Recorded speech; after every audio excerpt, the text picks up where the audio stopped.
Messieurs, dames, Tanguy Koki.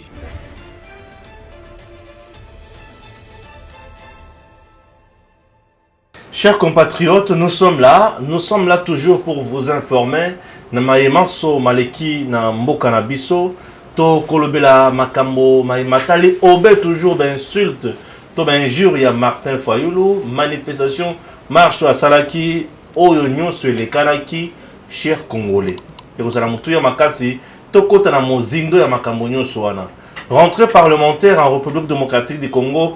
On a suivi le sénateur professeur Bahati Lukwebo, on a suivi Mbosso Kodia et on a suivi également le membre du gouvernement, chers Congolais. Torosuka Wanate, dans le ministère, il y a portefeuille, puisque ministre d'État en charge de portefeuille, Madame Excellence Adèle Azali Kosala Moussala, à Salaki, bilan, il y a 137 jours, je vous assure, et là il y a dénoncé des choses, et là il a proposé des choses. Et à Sengi, une affaire, il y a 8 milliards de dollars américains pour la entreprise, pour que la réforme approfondie et appropriée même pour la entreprise, pour canard boité, pour vache,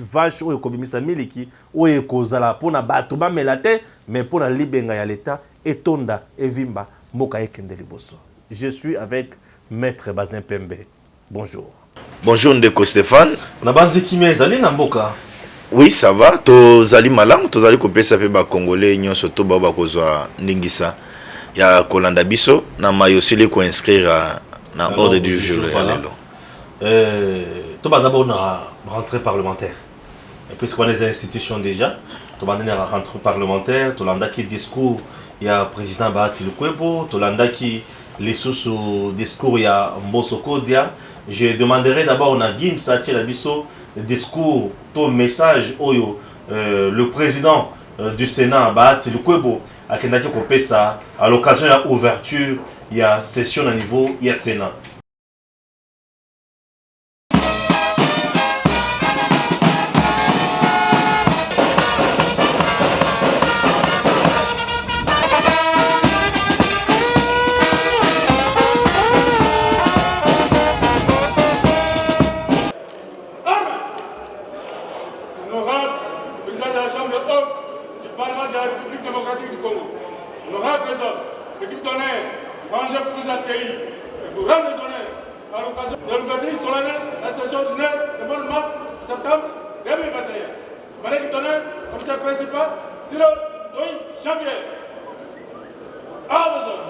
C'est une session qui se veut budgétaire, certes, mais plusieurs matières seront évoquées.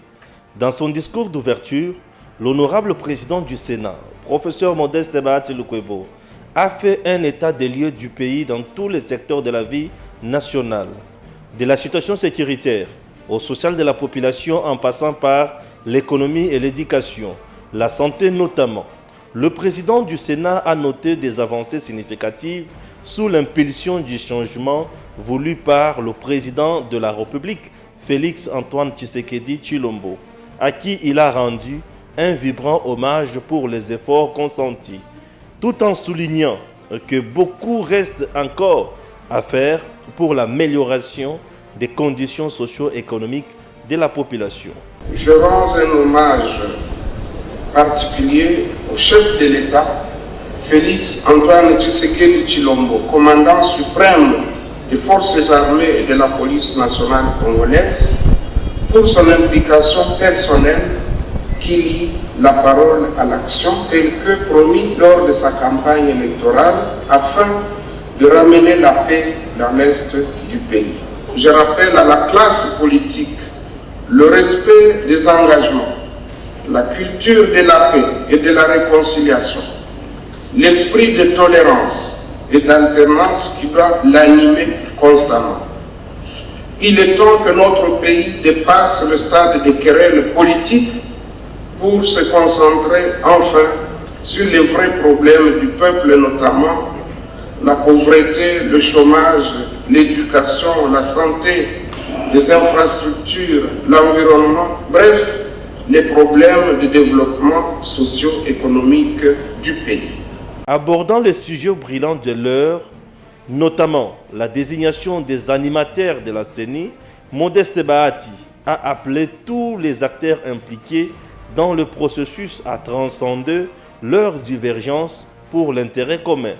Cette session est laborieuse, reconnaît le speaker du Sénat, car plusieurs questions seront abordées, d'où cet appel lancé aux sénateurs pour plus de promptitude, mais aussi de rationalité lors de l'examen de la loi des finances. Il est question là, n'est-ce pas, de voir combien le Parlement, à travers la Chambre haute, va devoir travailler, n'est-ce pas, de manière rationnelle au moment de l'examen de prochaine loi des finances pour arriver comme ça, n'est-ce pas, à améliorer le social de la population à travers, n'est-ce pas, un bon traitement dans l'examen de loi des finances qui va nous être présenté par le gouvernement. Il y a également, n'est-ce pas, les arriérés parlementaires que nous avons jusque-là enregistrés, qu'il faudra également revoir pour arriver, n'est-ce pas, à faire bien notre travail, à bien boucler la session de septembre qui vient de s'ouvrir. Une minute de silence a été observée en mémoire des vaillants soldats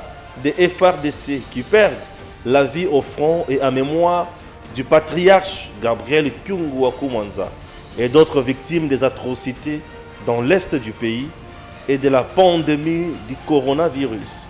Inutile de voyager, inutile de se tracasser. Arcis Style de Rêve, une boutique d'habillement et salle de mariage vient donner solution à vos inquiétudes. La boutique offre des articles de qualité 100% Turquie. La boutique dispose des robes pour mariage civil et religieux, y compris tous les accessoires, de vestes cérémoniales et de bureaux de grands messieurs, des robes de soirée et habillement de grandes dames, des chaussures basket, perpètes et mocassins hommes et dames. Arcis Style de Rêve n'a pas oublié l'habillement des tout petits de 2 ans à 16 ans. Arcis Style de Rêve livre également dans toutes les provinces de la République démocratique du Congo. Arcis Style de Rêve a des chemises de classe et tenues de conférences. Comment retrouver la boutique Arcis Style de Rêve? Elle est située sur la 8e rue Limité Industrielle, plus précisément en face du ministère Amen, sur Facebook. Arcis Style de Rêve, sur WhatsApp 081 198 83 11 09 95 99 00 96. Arcis Style de Rêve, c'est la réalité dans le monde de la SAP. Arcis Style de Rêve, c'est la classe. Merci. Voilà Tolandi, Ndeko, professeur Bahati Lukwebo. Vous l'avez suivi aussi religieusement. Qu'est-ce qu'on peut retenir dans Maya Lobby, puisqu'il a épinglé tous les aspects. Il y a vie nationale, paix à Sengi Makamwebele, à paix si l'on na mkonzamboka na Maya Likosa. Ndeko Stéphane, na ba Kongomani ba Kolanda biso, esengeli ba retenir eloko moko que moi namboka sénateur Modeste Bahati Lukwebo tango aye après élection naye na niveau ya Sénat, le discours oya silai kosala, il a promis aux Congolais collaboration ya motuya entre institution Sénat na appareil judiciaire ya République démocratique du Congo. Très bien. Collaboration ya motuya entre Sénat na ba assemblée nyonso tout ya 26 provinces ya République démocratique du Congo. Et il a promis aux Congolais que collaboration ya motuya et kozala entre Sénat na présidence de la République et puis na personne ya président de la République Félix Antoine Tshilombo Tshisekedi. Et lelo ba Congolais bazali komona yango, bazali ko vivre yango. Na nini omoni Sénat eketi na au-delà ya koloba ete ezali institution moko ya contrôle. Sengeli bango bayeba koma ko contrôler ba ministre, bayeba koma ko contrôler ba mandateur, bayeba koma ko contrôler bato lelo ba régénérer ka recette na République démocratique du Congo pona koyeba koma ko canaliser mbongo nyonso wana et servir na ba individuité mais et servir na peuple congolais, parce que bozui ya Congo bozui ya peuple congolais dans le temps et bandai kokende na mambembenga ya bato. C'est pourquoi ba congolais bazala surpris ndeko Modeste Bahati Lukwebo lelo azali kokoma histoire na ye oyo ekotika na banal ya archive ya assemblée ya Sénat. Parce que bato sengeli ba kanisa que non, nous avons eu un président oyo ayela ki biso ba réforme et les réformes qui ont produit de Konanga Stéphane. Donc moi je dis au président ya Sénat, oui, il faut aller au-delà, il faut kokende satisfaire peuple congolais pour na monnaie que non ba oyo ba lobaketi non Sénat ezali institution moko ezali budgétivore ba kanga bande quoi permettre une expression monoko na bango mais ba sentir que non Sénat ezali ko évoluer pour na bien-être ya peuple congolais. Pour le bien-être du peuple congolais, ça nous l'avons remarqué. Au-delà de ça, message au APC pour la Matata Pony. Sénateur Bahati Lukwebo lobby, président du Sénat lobby, Bango aussi longtemps jusqu'à présent, va saisir Bango les sous-sautés, bazar de saisir un dossier à Matata Pony. Voilà. Malobé c'est pas le moment en boka. Ndeko Stéphane banda loba esengeli biso ba congolais tondima quand même que no bato bazali ko sala lelo ezala ba. Non, tout ça niveau il y a non ce n'est pas non tout ça il maloba s'il vous plaît. Dans la question nanga il y a Matata Pogno puisque le sénateur Bahati Lukwebo a lobby hier a désaisi jusqu'à présent puisque procureur général près la cour constitutionnelle n'a zongi seli bango dossier te bazana makambo ba juridisme te po baye bake Matata Pogno ba kolandela sur na dossier mususu te aza kuna te. Il y a les institutions habilitées de interpréter Mibeko, entre autres la Cour constitutionnelle. Au début, quand Matata Ndenge a kenaki ko funda bureau, on a inconstitutionnalité na makamo mayimatali levé à immunité na ye. Ndeko Stéphane oyebi kende ko samba. Non, bata ebisi kende ko samba te. Bato ba pousser Sénat ekota en rébellion. Ouais. Na appareil judiciaire te. Très bien. Ndeko na ngai na ba congolais ba kolanda biso. Ndeko Matata Mponyo Mapone. Ba audience na ye ezali ko banda le 25 octobre. Le 25 octobre. Ekoleka en public. Ouais. Ndenge ezalaki ya ndeko prévenir Vital Kamerhe. Oyo asilaki pe kolia kobola pe mosolo ya l'État. Oli a servir mboka ya lingaki a servir libumu a servir ba petit mususu ezanga tina en même temps peuple congolais azali kokufa na nzala ndeko nanga Stéphane et ndeko Matata ensemble bureau ya Sénat ezu réquisitoire ya procureur ba examiner ba lobi noto tindi ye akende asamba soki azali innocent justice ekoyeba koma kwa quitter ye. Mais ceux qui ont abandonné que non azali na mbeba na kati justice ewiba comment ko condamner mais Matata linyaki azwa mukumba moyewana acha ngona ba épaule ya mwana mboka sénateur Modeste Bahati Lukwebo no Bahati akoki okota en guerre, il peut pas faire une rébellion à l'appareil judiciaire, il respecte les institutions, azo respecter séparation ya pouvoir ndeko nanga Stéphane. Donc ngana ko senga ndeko Matata Mponyo a préparé défense na ye na yoki et que awa asili ko négliger crème intellectuelle avocat wazaki na bango ya mayele awa ebele asili ko recourir ressources pas bandeko na biso ya soki ya France. Kamerhe l'a fait mais Kamerhe aujourd'hui il est en prison. Na ebité bato heureusement on va comprendre bango parce que tango bayibaka bayibiso bakena okabola ina bato wana. C'est tout à fait normal que bato wana baya lelo mais nous disons non. C'est la clameur publique qui va continuer jusqu'à ce qu'on va juger M. Matata Mponyo Mapone et nous allons voir l'issue que la justice va nous réserver par rapport à dossier naïe. Très bien. Nous avons dit que Bahati Lukwebo a un problème puisqu'à lobby que le bureau du Sénat est encore dessaisi il y a dossier wana. Nous avons souhaité que notre expliquer na ba Congolais peut-être la réforme autour de discours il y a moi mboka sénateur Modeste Bahati Lukwebo sur la numérisation. Il y a l'élo, il y a circuit, il y a administration dans le Sénat et puis même na étendu mobimba ya administration ya République démocratique du Congo, parce que le Congo est en train de perdre trop en termes ya ba fraude, en termes ya vol, en termes ya ba détournement, parce que nous continuons encore à utiliser les manuels en République démocratique du Congo. Mais tant que numérisation et kokota tango ba réforme wana ko salema moto azali na Kasumbalesa, moto azali na Boadi, moto azali na Aru, tango azali na frontière azali ko taxer bato na mpako bafuti o ezali dû ya l'état.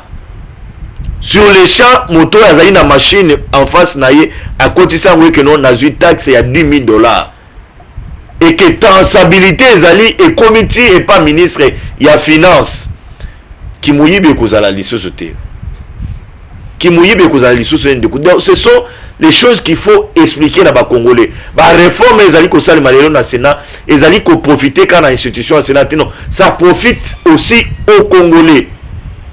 Ezali ko profiter na administration na biso. Et les lots avec le travail au IGF azali ko sala avec ministre de la finance tozana et les lots où azali ko mettre ba point sur les i, azali ko inciter bato ya ba régie financière DGI, DGRAD, DGDA, OCC, entreprise nyonso wana to régénérer ba recette pour net lelo et côte sebele na trésor public. C'est très très très important de konanga Stéphane. Ce qui ba congolais ba kolanda biso. To yoka biso nyonso to ministre, premier ministre a déposé loi budgétaire ya session on de konangai. Tango zo yoka ba avancer de ko Stéphane.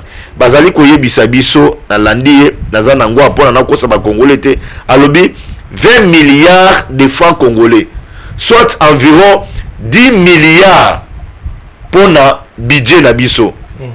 Alobi que va constater accroissement plus ou moins 40% de konanga Stéphane pour l'exercice budgétaire il y a 2021 où ils allaient qu'on s'est élevé à 14 milliards pour la loi budgétaire, accroissement il y a 13%. De Stéphane, pourquoi? C'est le travail bien fait. Il y a IGF, il y a lutte contre la corruption. Donc on doit pousser. Koyebisa gouvernement, non, ne vous limitez pas là. Allez-y en avant. Nous voulons avoir les élections dans Katsiamboka Nabiso.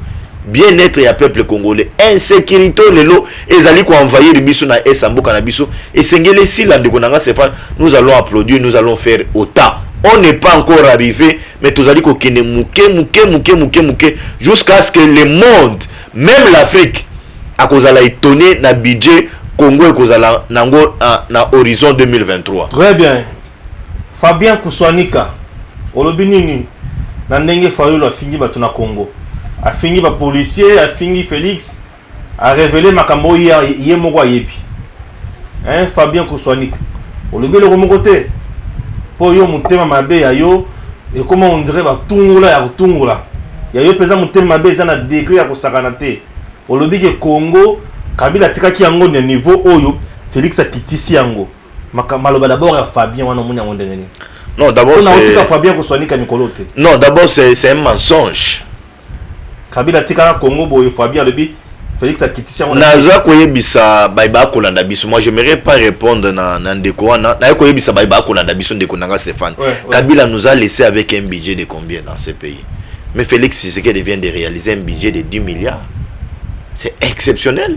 Kabila nous a laissé à quel niveau il y a corruption dans la République démocratique du Congo de Konanga Stéphane. C'était à outrance. À part la corruption, Gisman Nabiso, Kabila a tout vendu. Mikila va pas pour sécuriser le pouvoir. À quel niveau M. Joseph Kabila nous a laissé dans ce pays avec la guerre à l'est du pays? Mais Félix est venu au pouvoir. Bastion Minene, il y a M23, il y a ADF, il y a Codeco, il y a FDLR. Place, Batouana va occupé. Mais Félix est venu d'un coup, avec la volonté, il a délocalisé Batouana Sowana et la place Yosowana, c'est entre les mains. Il y a Bafar DC Nabisson de Konanga Stéphane. Félix est venu dans ces pays. Ma concession surtout il y a l'état oyo ndeko Joseph Kabila asila copier ça na ba privé na ba kasiki na ye. Aujourd'hui toutes les parcelles là sont en train d'être récupérées par la seule volonté, il y a bien-être un peuple congolais avec un coup de pouce au Félix Aïe Nangolelo dans l'appareil judiciaire Nakati Mboka Nabiso de Konanga Stéphane. La Gécamine était à quelle hauteur? Sous régime Yandeko Félix, Yandeko Joseph Kabila Kabange. Mais aujourd'hui, la Gécamine est en train de produire de Konanga Stéphane. La MIBA était à quel niveau? Sous le régime de Joseph Kabila Kabange. Mais aujourd'hui, la MIBA est à quel niveau avec Félix Antoine Tshilombo Tshisekedi? La MIBA est en train de produire. Et nous voyons les effets. Il y a production sous Félix Tshisekedi. Joseph Kabila a laissé la SNCC à quel niveau? Les travailleurs de la SNCC étaient chosifiés sous Joseph Kabila Kabange. Mais aujourd'hui, la Gécamine est en train de renaître de nouveau. C'est sous Félix. Il n'y a que bateau barana motema mabe. Et tu vas pas Fabien Kouswanik. Il n'y a que bateau barana motema bakindoki de Satan. Au Bakomone que non, il n'y a pas les avancées sous Félix Antoine Tshilombo Tshisekedi de Konanga Stéphane. Et je pars loin. Moi je suis dans les faits. Et les faits sont vérifiables. Aujourd'hui, le Congo est revenu sur l'échiquier international, sur les concerts des nations. Là où on parle de l'économie, le Congo reçoit une invitation. Là où on parle de forêt, le Congo reçoit une invitation. Là où on parle corruption, le Congo reçoit une invitation. Même G7, G20, je vois les ministres de la République démocratique du Congo être invités dans les G20. Là où on parle affaires. Mais c'est une joie. Et ça dit fenêtre moko où les lots ne pouvons pas négliger Yango. Le Congo est en train de revenir. Il n'y a que les bateaux honnêtes va fayoulou teinté de la haine, teinté de mauvaise foi. Oh tangi fayoulou, ça les marche les lots. Mobilisation, ça les marche, ceux qui les lots, il y a mercredi, mais mobilisation, la évité, c'est total, et échec. Qu'est-ce qui se passe? Après, c'est un message, marche, il y a Koboya Makamboya, politiser Seni, Aboyi sous Makamboya glissement. Comment retrouver Makamboya marche à fois? Ndekonanga Stéphane, avant d'aller na question, il y a marche, naye bisana no ba Congolais. Tozala na kobosa na kamakamo mososo tende ko Stéphane. Très bien. Monsieur Martin Fayulu Madidi, honorable de son état, ayebisi biso na kati ya mboka République démocratique du Congo oyo que Adolphe Muzito azali moto moko oyo sengeli justice elandela ye. Bato bazala ba vidéo, bazala ba parole ya monsieur Martin Fayulu. Mais aujourd'hui, par quel mécanisme Fayulu a lavé M. Adolphe Muzito, un ancien premier ministre? Pour ne que l'on de Fayulu, afin d'acquitter Mokona Muzito, baloba bien-être, il y a peuple congolais, oh lobby de Fayulu, c'est qu'il décrire que non, Muzito a pillé le pays. Muzito a rançonné les institutions. Pour se taper ma pango sur l'étendue de la ville de Kinshasa, même dans certaines provinces de la République démocratique du Congo. Est-ce que la justice a lavé Muzito? Monsieur Fayulu a répondre à Kazuswana. Même bato va soutenir les lots Fayulu. Ils peuvent me répondre dans cette histoire-là. Qui a lavé Muzito dans tout ce qu'il a commis comme bavure dans la République démocratique du Congo? Pour que Martin Fayulu, le bibiso, tout cela il faut combattre naïe pour le bien-être du peuple congolais, pour le changement. Qu'il est le Fayulu, à la mesa moko, attendre la mesa moko, à partager micro moko, na Muzito le lobby, il a décrié, a yebisa ki justice bolande la moto oyo appauvri mboka. De konanga Stéphane Omoni, il n'est pas un modèle. Et je donne raison. Yandeko André Kimbuta na Adam Bombole pour la Koloba, vous ne pouvez jamais entendre de la bouche de M. Martin Fayulu condamner la corruption. Et Kobimana Noko ya Fayulu te parce qu'il a bilé inaye, il vit de ça. Il vit de ça. Il est à côté d'un Muzito que lui a décrié. Les Congolais doivent se rappeler l'histoire. Il y a Adam Bombole, la belle élection. Il y a gouverneur, il y a vu la Kinshasa. Et donc, c'est une honte aujourd'hui pour Ndeko Martin Fayulu. Toyana, Oyo lobby ya marche de Konanga Stéphane. Alingina fait sa précision dans les Congolais. et que le gouverneur de la ville-province de Kinshasa, M. Gentini Ngobila Mbaka, atikala koboye la bandeko ya lamuka ba marché T de Konanga Stéphane.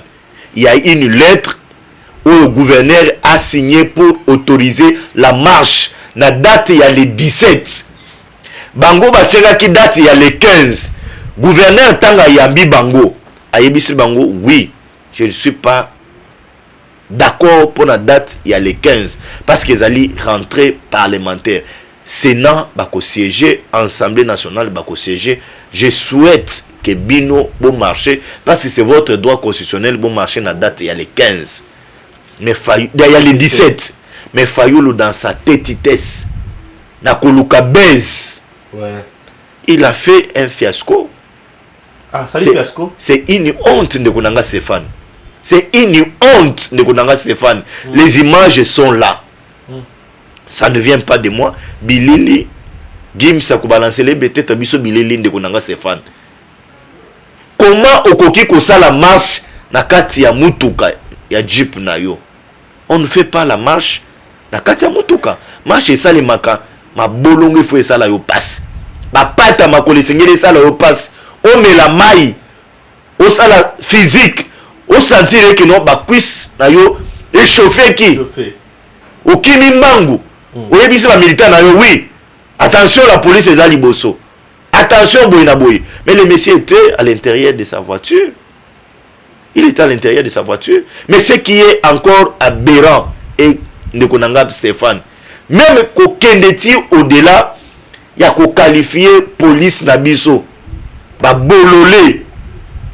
Je classe monsieur Martin Fayoulou m'a dit na lignée ya Emmanuel Ramazani Shadari bato ba mesana ko finga bato bazali na insulte facile bato bazali na réserve na munoko na bangote même jusqu'à aller au-delà ya kolobe que non président de la République asala ba voyage na epona que nous draguer Banabasi de Konanga Stéphane. Il y a certaines choses, on est homme politique, on est appelé, il y a qu'à se réserver.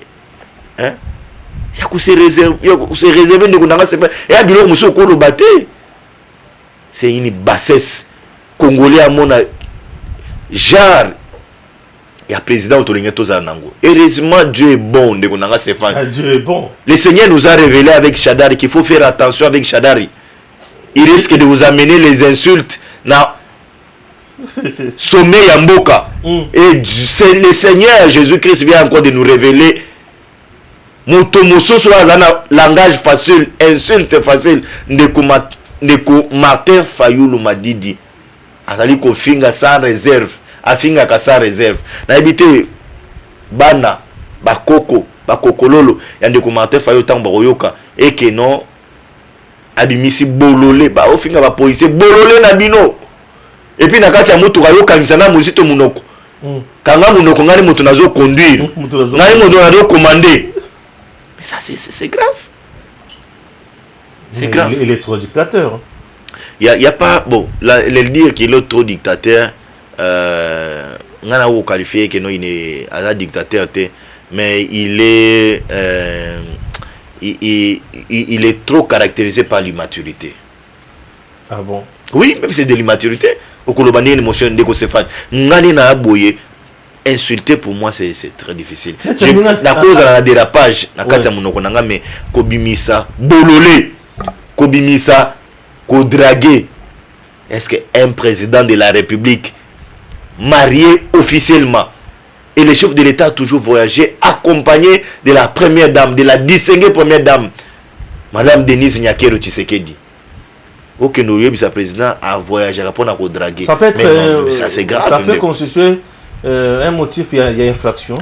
Mais dans le bien de Konanga Stéphane, tant que bino bolobaka ka diffamation. Mais ça ils appellent les choses sorte de diffamation.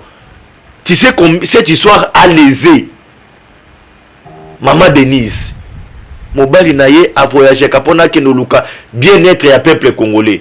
A ke no luka ba partenaire. Ba on va quoi appuyer biso la gratuité et enseignement. Ba partenaire pour la tosi sa guerre ya esamboka na biso. A ke no luka ba partenaire pour la tozo ba investisseur na République démocratique du Congo. De Konanga Stéphane qualifié muto wana ke no abimaka di bana mboka. A ke no luka ake no draguer basi ake no luka basi kanet no azana moi c'était le gars azana légitimité na terrain te soki azana population akita na terrain bandi maye Fayulu azana plein na terrain. Non, je rappelle à monsieur Martin Fayulu que le président Félix c'est un père de famille. Oui. Il a des enfants. Oui, ça c'est vrai. Il a une femme reconnue de manière officielle et puis un mariage légal. C'était trop, c'est de trop avec M. Martin Fayulu. Mais je me suis rendu compte qu'il n'a pas donné le vrai message à Oyaba. C'est là qui marche. Fayulu a tambola qui pone qui no ba gazeye azwa akata tuma ba vidéo atteint de la communauté internationale pour aggraver la situation sur le terrain. Il a pris la communauté internationale en témoin, il a pris le CPI en témoin, il a pris presque tout le monde en témoin. Croyez-vous que la communauté internationale peut faire confiance à un monsieur qui a la bouche facile? Il risque dans une réunion de concert des Nations Unies à finir. Ça. Mais ça va sortir parce que ils ont bimaïsa na monokuna de konanga Stéphane. Et donc pour chuter, c'est une honte. Et nous sommes en train de vendre une mauvaise image de la République démocratique du Congo et pas ma partenaire de konanga Stéphane. Corrigeons les tirs. Oui. C'est important. On doit corriger les tirs. Martin Fayulu a exigé dépolitisation à CENI.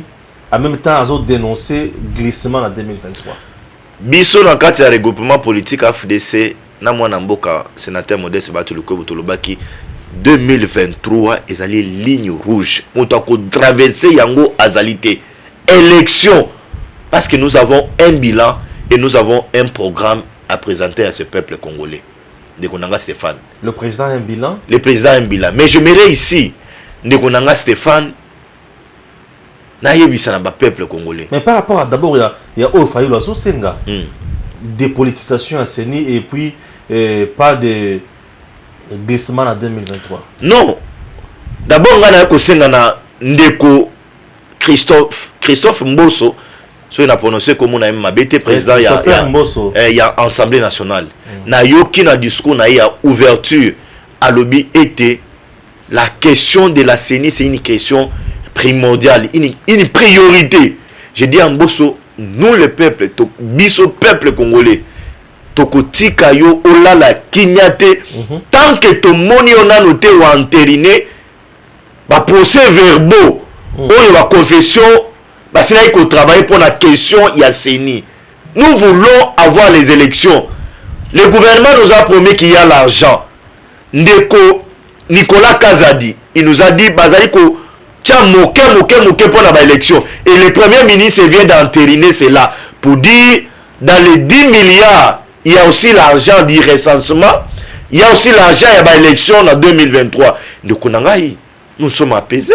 Et nous disons Mbosso, donnez-nous le président de la CENI le plus vite possible pour que nous ayons les élections. À son niveau, vous avez une confession religieuse. Non, les confessions religieuses ont travaillé, Stéphane, ils ont travaillé, la commission mixte paritaire a travaillé, la résolution nous avons demandé la session, bien sûr que la session consacrée exclusivement à budget, mais la question essentielle aussi à CENI est cause à la excluité. Nous voulons avoir les élections. Et puis, on a profité. Na lingi awa na remercier de Konanga Stéphane, général Silvano Kassongo, pour un travail professionnel. La police était sur le terrain. Nakatia Bana. C'est ce que j'ai dit. Nakatia Bana. Moi, ba dérapage à la kate.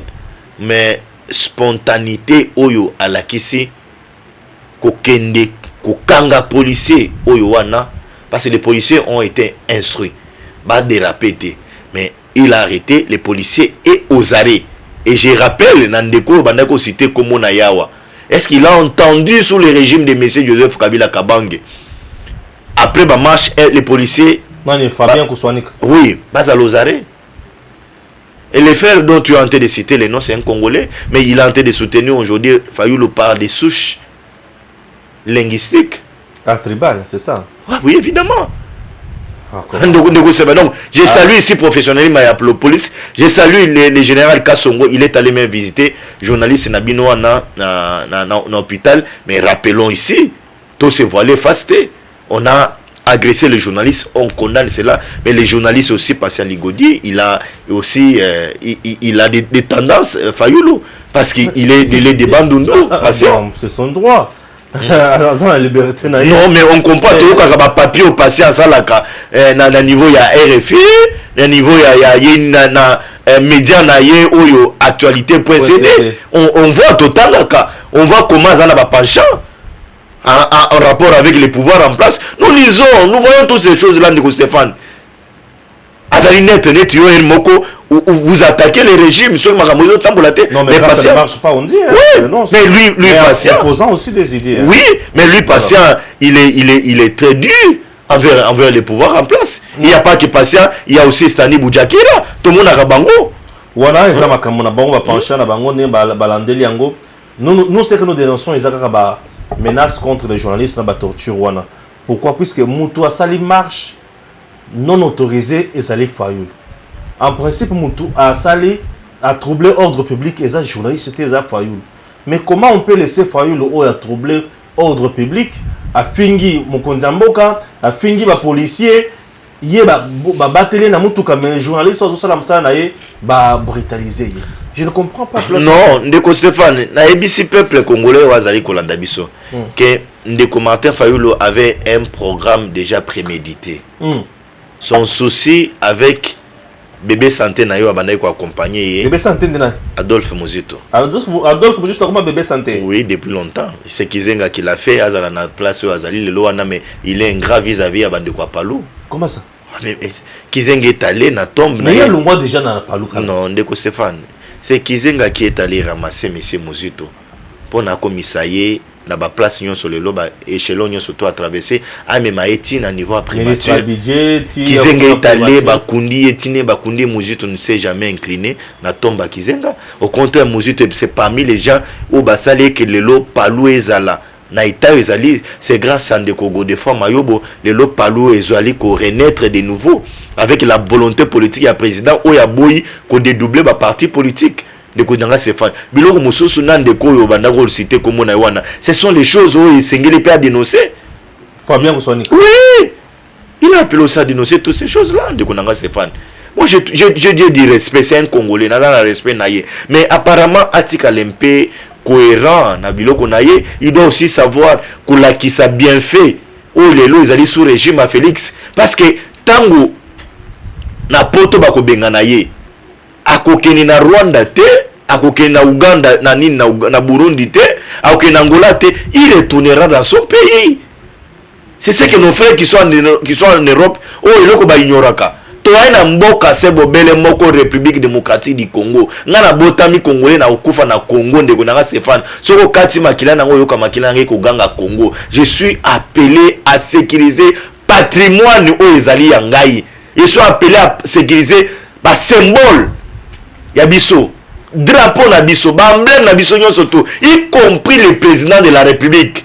C'est le premier citoyen de la République démocratique du Congo. Nous sommes appelés à couper sa valeur pour être Mikili Mousso ba respecter biso. Biso qui biso le auto lingato dénigrer. Mais nous voulons couper sa respect na Kagame, couper sa respect na Macron, couper sa respect na Sassou. Mais président na biso to dénigrer. Tous ces pays là nous voient comme des fous. Parce qu'on considère biso bato moko ba yana mayele. Très bien, très bien. Dernière thématique, Ezali, il y a 137 jours à la tête, il y a ministère, ministre d'État, en même temps ministre, il y a portefeuille Adel Kainda. Alors, elle a tenu un point de presse ou bien une conférence devant les chevaliers de la plume à lobby puis à la qui si la réforme n'a pas moyen à zanango bosenga pona a même à koka comme ma entreprise na biso et tombouam. Comment osons réagir na Maïmanso à l'Obaki? Merci beaucoup de Kondanga Stéphane, na ba Congolais ba kolanda biso. Na zali ko remercier sincèrement Excellence Madame Princesse Adèle azali ko lakisa de quoi est-ce qu'elle est capable aujourd'hui de transformer certaines entreprises sous tutelle naïe en République démocratique du Congo. Rappelons ici que Ebele ba oyo bazala ki wana na ministère à portefeuille avant ministre, il y a portefeuille à la place où de konanga Stéphane les alaki ba grogne et réunion surtout ba grève. Mais on n'a pas compris les lots. Même les Congolais sont en train de se poser mille et une questions. Ils ont comprendre des silences où ils allaient les lots dans l'entreprise. Ba grève et alité. C'est l'esprit, il y a collaboration, il y a dialogue avec ma mandataire ou ma entreprise.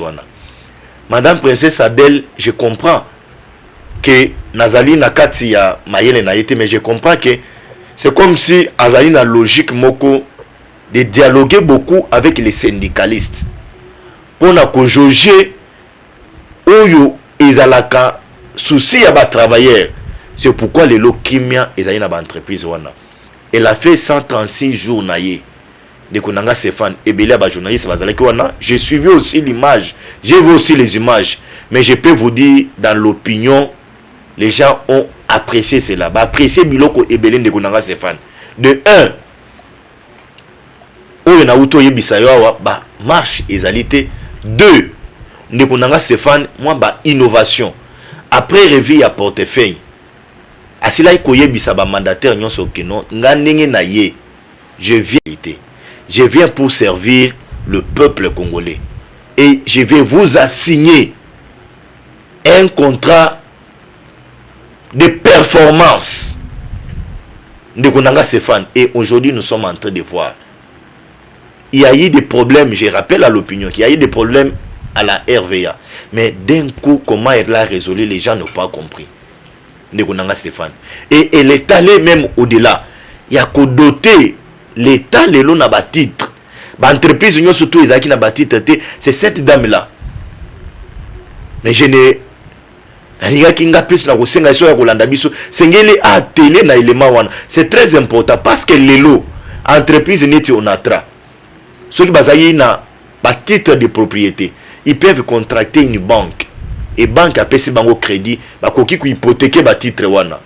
Entreprise neti Sonas et la liste titre naie. Ils peuvent approcher une banque pour la bassin à crédit, ba koki ko hypothéquer ba titre na bango.